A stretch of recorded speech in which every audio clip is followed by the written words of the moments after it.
Hi mga kapiting, mga kapatid. Kumusta? Ay, tagal na ng ubot sa pung ko ah. Ay, grabe. Pero yung lakad namin kanina, sarap sobra. Yun lang muna tayo ngayon. Puro lakad lang muna. Yun lang yung kaya natin gawin. Kaya naman magluluto na tayo. Mamaya nga pala magluluto rin tayo ng ube. Hinimay ko pa kasi yan. Kaya ano. Ang lulutuin ko nga pala, pork steak. Tsaka kay kalahati hindi yan. Tapos kami munggo. So paano? Iumpisahan ko na to kasi mag-aalas 11 na naman eh. Yan. Ayusin ko lang muna itong dahon. Mamaya ulit ah. Okay na. Balik-rin ko lang yan. Tapos pakukuluin. Titimplahan ko na rin yan. Wait lang. Okay na. Natimplahan ko na ng betchin paminta. Haluin ko lang muna. Nagsalang na pala akong pan para maluto na itong ulam nila Ate Mindy. Pinuna ka na nga pala yung sibuyas.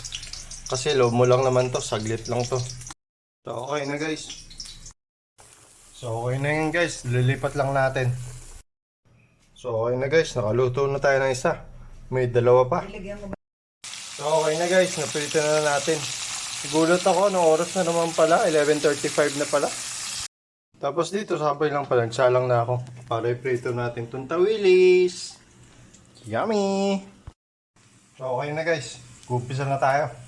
Gawin na natin yung bakon. Gigisa ko lang muna sila. Tapos sinunod ko na rin pala yung sibuyas kamatis. Gigisa lang muna natin yan. Tapos ilalagay natin to. Tapos dito sa kabilang pan, naglagay na ako ng mantika. Para makapag-prito ng tawilis.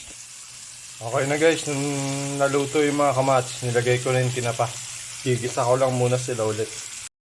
Tapos nilagay ko na rin yung munggo. Tinimplahan ko na rin ng betchin paminta. Haluin ko lang muna bago natin lagyan ng tubig. Okay na guys. Ililipat lang natin siya ulit dito.